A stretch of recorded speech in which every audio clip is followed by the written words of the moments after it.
He didn't have the shot. You don't want to jump in the air, but he was able to drop it off. The big shoot for an easy two. This is Torrey Craig, finds his spot. Another big piece that they add, part of the supporting cast, retooling for this team as Zubats, one of the top offensive rebounders in the league, unable to squeeze it for the Clippers. Okogie from deep, got it! Under a second difference between shot and game clock. George, three-pointer won't go, 5 seconds. Okogie looking to push, counts if it goes, and that'll take us to the end of the first quarter here in Phoenix. This is Booker, 4th game since the return from the leg injury that cost him 21 games. Okogie showing the stroke.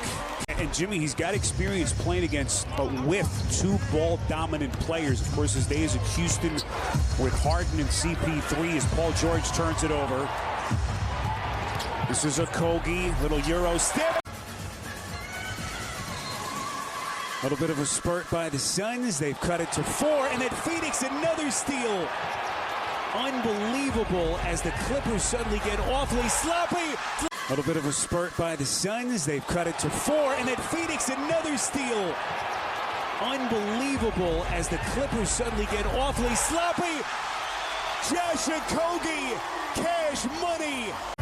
As we come up on the midway point of the second quarter, Booker into the corner for Okogie. Starting to play with some confidence. Left-handed finish. So Marcus Morris picks up a couple of personals in about 10 seconds, and then the tech. Okogie, a little bit short, and the rebound corralled by Zubats. There's been a lot of talk that the Clippers are in the buyout market, maybe for a backup point guard. Look at that finish by Okogie. Certainly an under-the-radar signing, but you add that kind of scoring punch and his track record to what this club already has. That's a combustible mix as the Clippers would just barely get it off with Morris. All right, Dennis, 4-point game. As both of these two teams make their final appearance before NBA All-Star Weekend. I'm sure Kawhi understands that.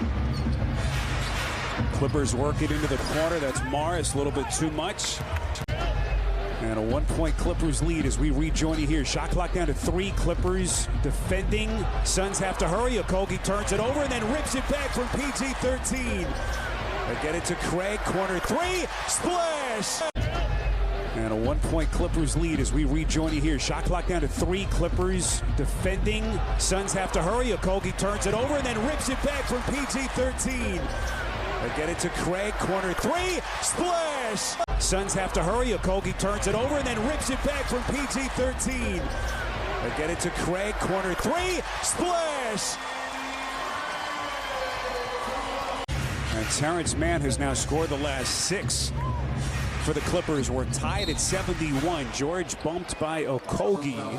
That Kevin Durant brings offensively is powerful, but he doesn't do that as a leader. Chris Paul will remain the vocal leader of this team, and I think that's very important because you don't have 2 different forces, and it'll give the coaching staff a little bit more viability on what they can do moving forward post-All-Star break. Second game with the Clippers, and he's pushed LA's lead back to 9. So Highland with 7 off the bench. This is Okogie. Corner pocket 3 for Phoenix. Kind of up the ante a little bit with Kevin Durant, but it's going to take some time. See Okogie once again lining it up. But and one thing to keep in mind about Golden State, they barely had their starting group for a cup of coffee last year before the playoffs began. And one thing to keep in mind about Golden State, they barely had their starting group for a cup of coffee last year before the playoffs began. And we all know how the season ended. Chris Paul has just tied Michael Jordan for 3rd place on the NBA's all-time steals list.